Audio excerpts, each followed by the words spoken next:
Cold air swept through the barren landscape, carrying swirling snowflakes that stung Clara Mayfield's face. She raised her axe once more, bringing it down hard enough to crack the wood open with a dull thud against the shed's exterior. Each exhale formed white mist in the frigid air while her hands grew numb despite the weathered gloves protecting them. This was the sort of dawn where even the birds refused to sing. Through the curtain of falling snow, a shape appeared near her fence-a-man, tall and sturdy, his hat brim casting shadows over his face. His approach was measured and cautious, something precious held tight to his body. Clara stood upright, gripping her axe as she observed him crossing her property with the careful steps of someone who couldn't afford to stumble. He halted at her porch steps, snowflakes gathering in his dark locks. "I need milk." His voice emerged rough and strained, as though he'd been silent for days. "It's for my daughter." Clara's attention went to what he carried. A tiny ashen face emerged from the woolen wrapping, eyelids drooping, mouth barely open, breathing shallow and labored. The infant made a pitiful noise, hardly strong enough to qualify as weeping. Clara's fingers tensed around the axe handle before releasing. Without a word, she moved forward, swung the door wide, and gestured for him to enter. The interior carried hints of wood smoke and stale homemade bread. Clara placed a pot on the burner, her actions quick and precise, as though staying busy might shield her from the emotional burden now filling her home. She filled a small metal cup with milk, checking the temperature on her inner wrist before extending her hands toward him. "She needs to eat," Clara spoke softly. The stranger paused, then transferred the infant into her waiting arms. The little one weighed almost nothing, fragile as a bird, and when Clara brought the cup to those tiny lips, the baby latched on feebly, consuming the nourishment with weak but determined gulps. Warmth radiated from that small frame through Clara's clothing. Stealing her breath for a heartbeat, from his position near the kitchen table, Luke Carver stood watching, rotating his hat nervously between his palms. His jacket showed a rip in one arm, covered in ice crystals. His footwear was worn down to bare hide. He appeared built for endurance, yet right now, all he bore was dread. "We've been traveling for 14 days, he explained. Her mother ... His voice faltered, muscles tightening in his jaw. "She's gone now. It's only us." Clara focused on the baby, refusing to look at him directly. "The shop's downtown," she murmured. "They stock milk." "They pointed me toward you," he replied. His eyes darted to the entrance, toward the howling wind battering the house. "Told me you'd understand what to do." The child finished feeding and exhaled gently, her eyes drifting shut. Clara repositioned her hold, her thumb grazing the soft cheek.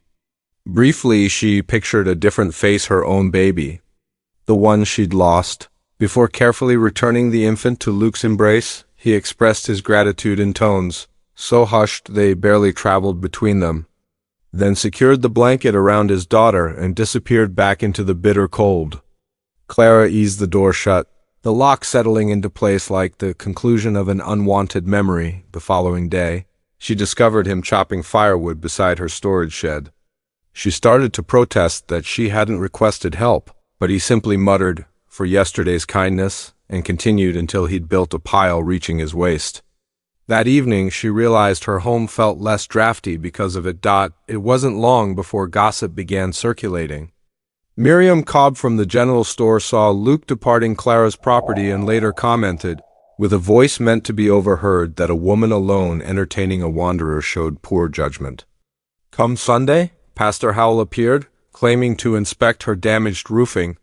He carefully suggested that solitary men often brought complications with them. Clara heard him out, offered a single nod, and ushered him away without refreshments. Still, Luke continued his visits, always bearing something. One day it was a pouch of preserved legumes, another time a head covering he claimed was for barter.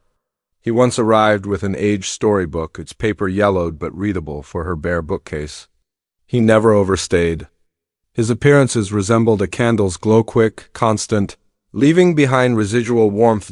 She began observing details. How Josie she'd learned the baby's name would settle at the sound of her speaking. How Luke's expression melted when he saw his daughter responding to Clara. There were no grand speeches or commitments, merely the gradual formation of something neither acknowledged aloud, but the season had its way of becoming harsher. Daylight shrank, winds intensified. At the water pump, Clara overheard two neighbors implying that Luke remained nearby only for personal gain. One suggested, with words that cut deep, that a woman who'd failed to preserve her own child's life had no business caring for someone else's. That evening, Luke stayed away. The day after brought no sign of him either. The quiet expanded, bringing with it an ache she refused to acknowledge. The storm arrived as darkness fell. Heavy snow blanketed the plains, the air too frigid for full breaths. Clara sat near her heating stove when desperate pounding erupted at her door. Frantic and irregular. She found Luke there, his features ravaged by the elements, clutching Josie protectively. The infant's complexion glowed with unnatural heat, her breathing rapid and weak. "She's dangerously hot," Luke gasped, his voice cracking with emotion. "I thought we could make it to the settlement, but ... He trailed off, shaking his head hopelessly. "I couldn't risk traveling in these conditions." Clara acted instantly. She brought them inside, heated water, and bundled Josie in blankets warm near the fire. She prepared a compress, applying it tenderly to the child's torso while speaking soothing words she hadn't uttered since losing her own baby. Luke positioned himself nearby, his hand drifting close but never making contact, as if one wrong gesture might shatter everything. Time blurred through clouds of vapor and hushed melodies. Wind hammered the glass panes, the stove crackled, and Josie's temperature spiked before finally dropping as morning light crept in. The child rested peacefully, her miniature fingers wrapped in Clara's clothing. Luke's eyes found hers, and for the first time since appearing at her gate, his face revealed everything he felt.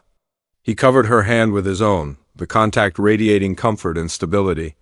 They spoke no words. Yet something transformed between them, subtle and undeniable, beyond her walls. Fresh snow blanketed the earth untouched, dawn beginning to paint the sky. Clara sensed the community's harsh whispers dissolving in that delicate morning. The warmth of this baby she held not connected by lineage, but filling the void that had persisted so long felt right. Luke kept his hand in place, and Clara made no move to withdraw. Somewhere past her fence, the breeze carried distant church bells, reminding her the world would continue its judgment and criticism. But here, in the tranquility of her kitchen, she allowed herself to hope for something enduring. Still, beyond the stove's radiance and the peaceful sound of sleeping breaths, the snow-blanketed path extended toward the distance, bare and waiting, ready to receive whatever destiny had planned.